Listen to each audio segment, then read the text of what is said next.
What's up everyone, and welcome back to the channel. Let's dive into our first news. Merab has shared his thoughts on Islam Makhachev's chances of moving up to welterweight and challenging JDM for the UFC title. In a recent interview with Helen Yee, Merab explained that while it will not be easy, it is definitely possible for Islam to become a two-division champion.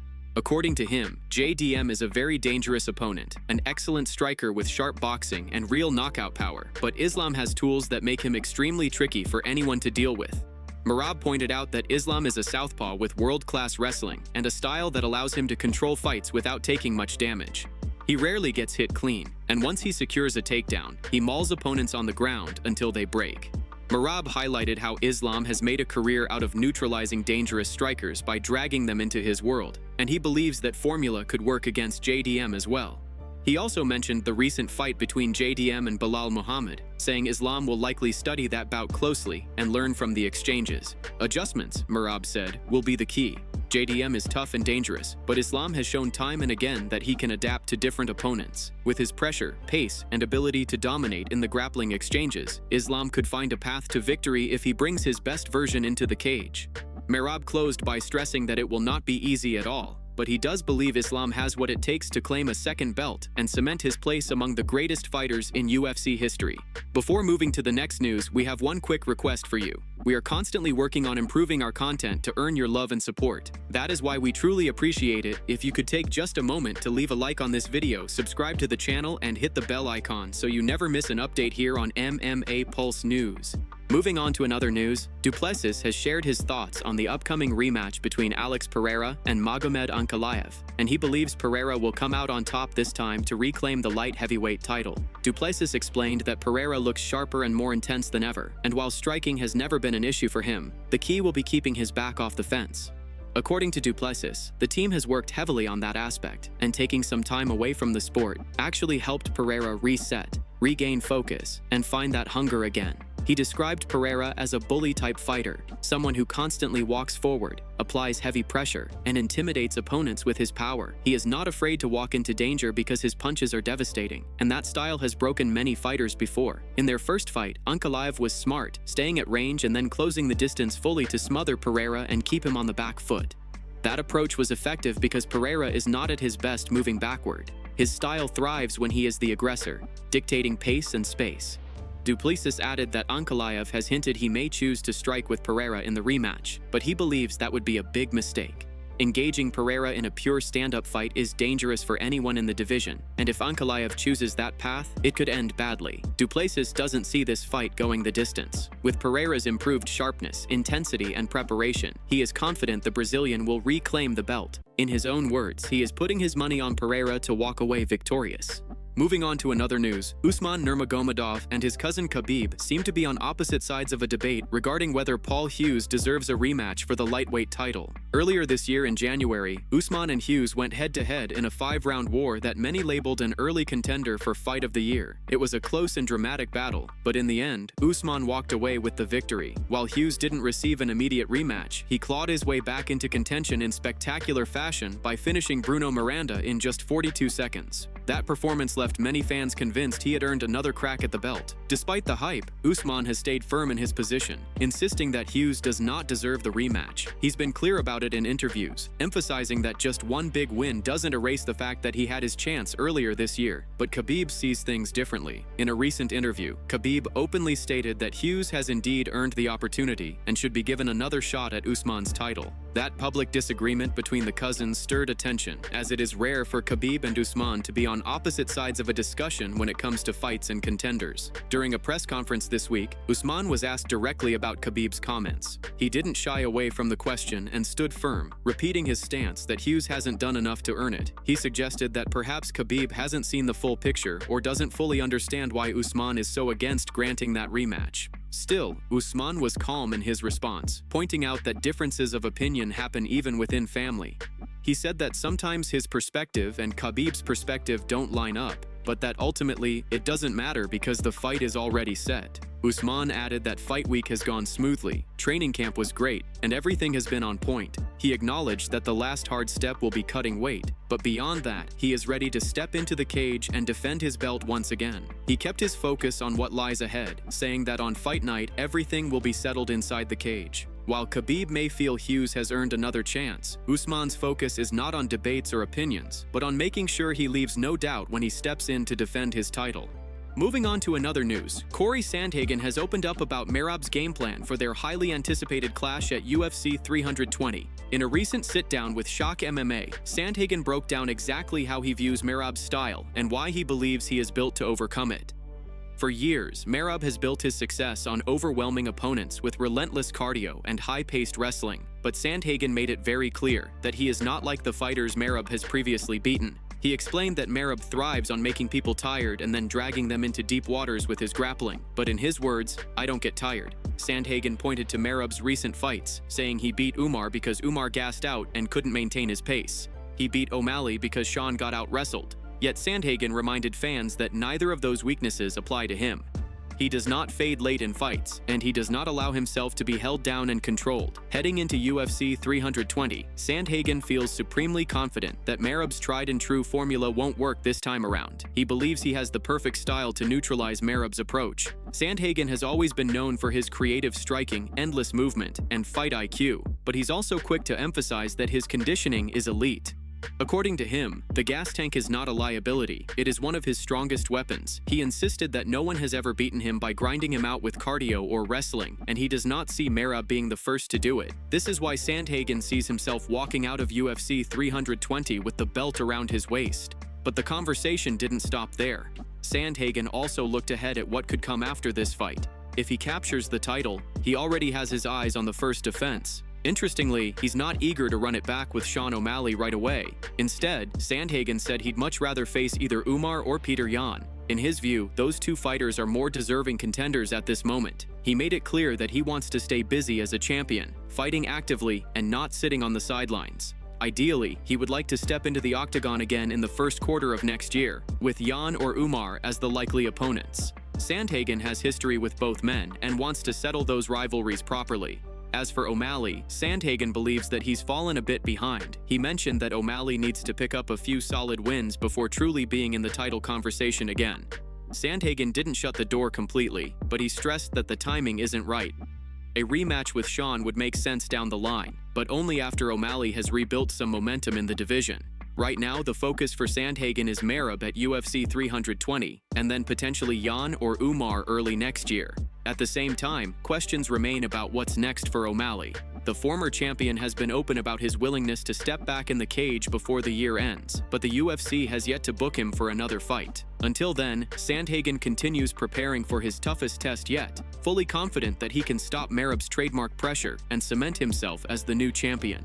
Moving on to another news, Daniel Cormier has unleashed on Conor following the Irishman's latest insulting remarks, reigniting a feud that has simmered for years. The relationship between the two former double champions has always been complicated, a mix of respect, tension, and occasional hostility. For the most part, they managed to keep things professional, even cordial when speaking publicly about each other. But whenever emotions spilled over, things quickly turned sour. The first real spark came a few years ago when Cormier suggested that Conor's erratic behavior outside the octagon might be seen as a cry for help.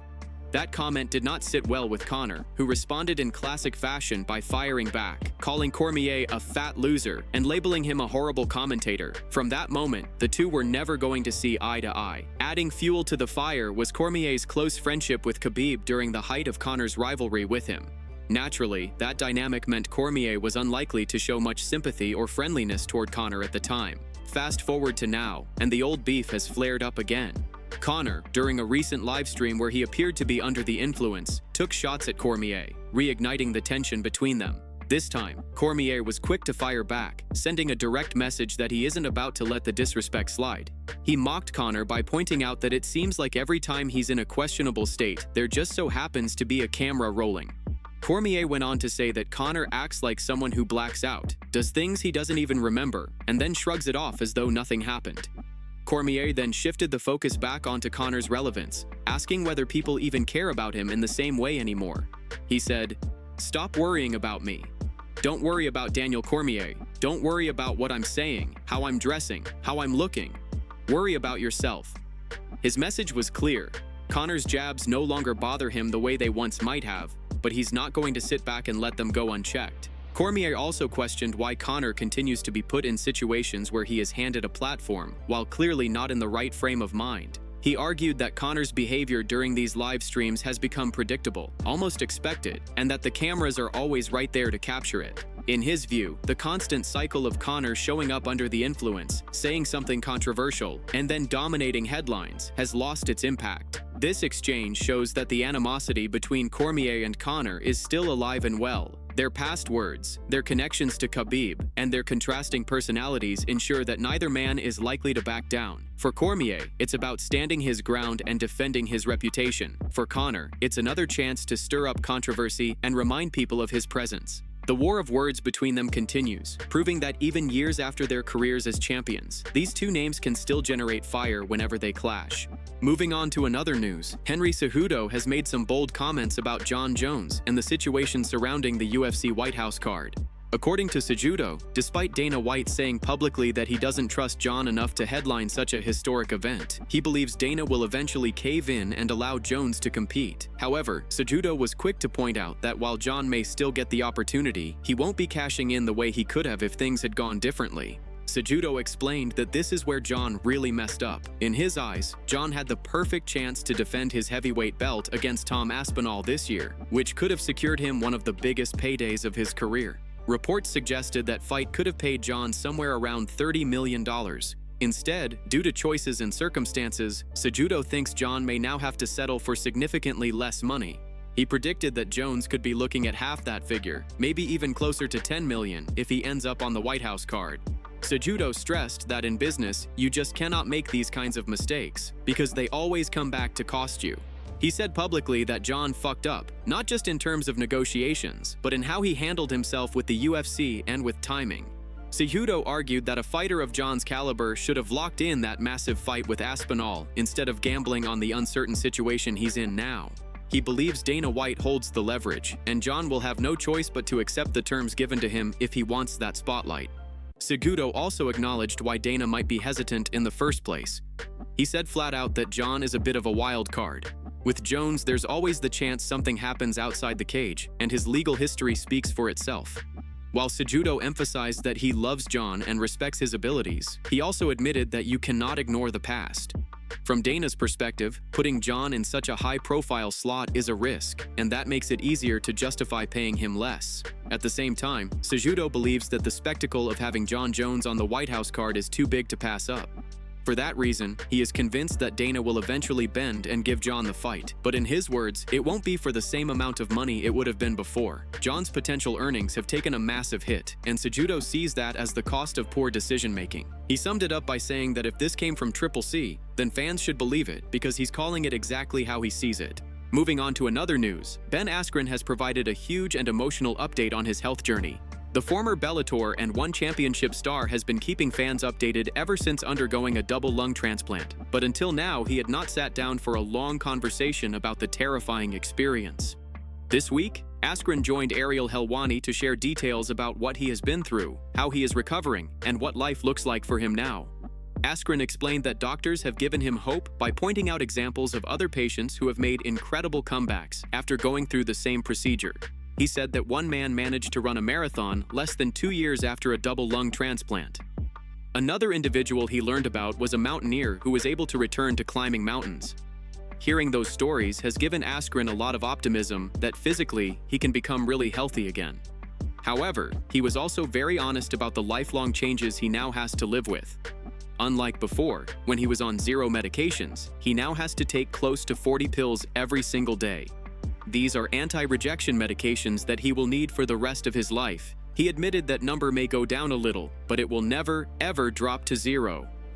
Another struggle Askren touched on was his weight. He revealed that during the most difficult part of his recovery, he had dropped to around 138 pounds. Since then, he has managed to put some weight back on and is currently about 25 pounds heavier, but he admitted that gaining and maintaining weight has not been easy. Even though it is a slow process, he is working hard to rebuild his strength and return to a healthier state. Askren also shared a heartfelt story about the support he received during the most critical moment of his life. When insurance denied the cost of the double lung transplant, he revealed that Jake Paul and Dana White stepped in and donated money. Both were, in his words, very generous, and he said he was grateful that they were willing to help him in such a serious situation.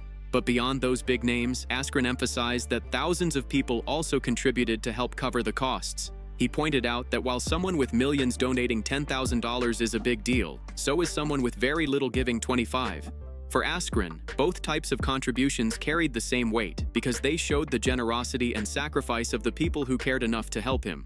Despite the progress he has made, Askren admitted that there are still major limitations. He does not believe he will ever be able to wrestle again, which is something he has had to come to terms with. Wrestling was such a huge part of his identity and career, but his health now comes first. Even with that reality, Askren remains positive, focused on recovery, and thankful for the overwhelming support he has received. His journey has been incredibly tough, but he continues to inspire fans by showing strength, resilience, and gratitude during one of the hardest battles of his life. That's it from MMA Pulse News. Thanks for watching. Don't forget to leave a like and subscribe for daily MMA news.